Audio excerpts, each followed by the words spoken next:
Welcome to wrestling Crazy. நான் உங்க ஆனந்த். இந்த வீடியோவில் இப்போ நடந்து முடிஞ்ச ஃப்ரைடே நைட் ஸ்மாக்டவுனில் ராண்டி ஓர்டன் என்ன பேசினாரு அப்படின்றத அப்படியே நம்ம தமிழில் பார்க்க போகிறோம்.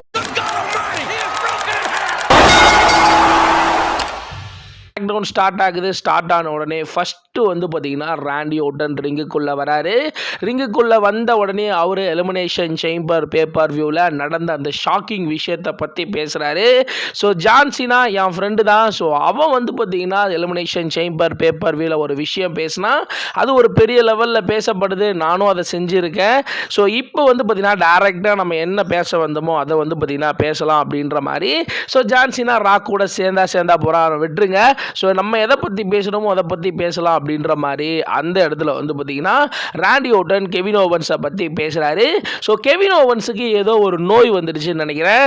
ஸோ நானும் கெவின் ஓவன்ஸும் அப்படி ஒரு டாக் டீமாக இருந்தோம், ஒன்றா இருந்தோம். நான் அவனை ப்ரொடெக்ட் பண்ணேன். அதே மாதிரி கோடி ரோட்ஸும் அப்படி தான் இருந்தான்.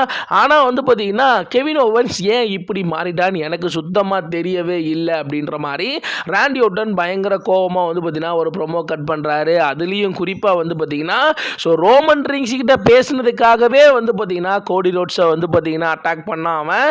ஸோ அது நான் தப்பு அப்படின்ற மாதிரி நான் எவ்வளவோ அவனை புரிய வச்சதுக்கு அவன் எனக்கு வந்து பார்த்தீங்கன்னா அந்த பாக்கெட் பயல் டிரைவர் போட்டான். ஸோ அதனால தான் நான் இன்ஜுரியில் வந்து பார்த்தீங்கன்னா போனேன். ஸோ ஆல்ரெடி எனக்கு ஒரு பெரிய இன்ஜுரி இருந்துச்சு. அதை முடிச்சுட்டு நான் திரும்ப டபிள்யூக்கு வரும்போது என்னோட டாக்டர்ஸாக இருக்கட்டும், ஸோ எல்லாருமே ரொம்ப ரிஸ்க்கான மேட்ச் விளையாடனா உன்னோட கெரியரே முடிஞ்சிடும், ஏன் உன்னோட உயிருக்கே ஆபத்து அமைஞ்சிரும் அப்படின்னு சொல்லி தான் அமிச்சாங்க. ஸோ உங்கள் மேலே இருக்க லவ்வில் தான் நான் திரும்பவும் டபிள்யூக்கு வந்தேன்.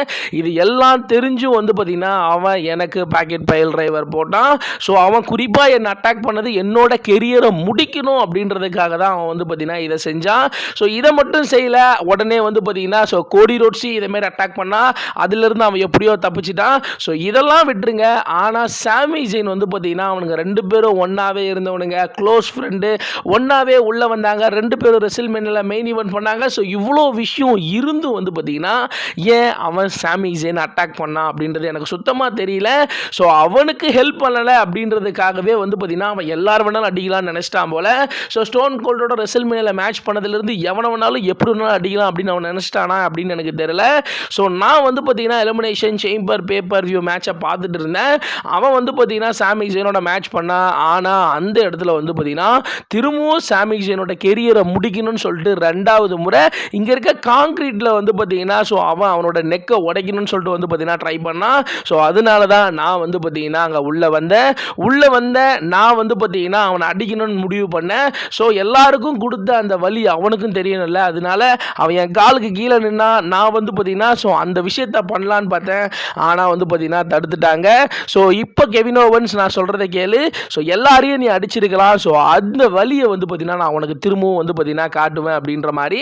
ஸோ அந்த இடத்துல இங்கே இருக்க யாருமே உன்னை மதிக்க மாட்டாங்க. ஏன் இங்கே இருக்க ஸோ இந்த கமாண்டேட்டராக இருக்க இந்த பேட் மேகஃபி கூட உன்னை மதிக்கவே மாட்டான் அப்படின்ற மாதிரி ஒரு பயங்கரமான ஒரு கோவமாக ஒரு ப்ரொமோ செக்மெண்ட் பண்ணிட்டு வந்து பார்த்தீங்கன்னா ராண்டி ஓர்டன் அந்த இடத்த விட்டு கிளம்புறாரு.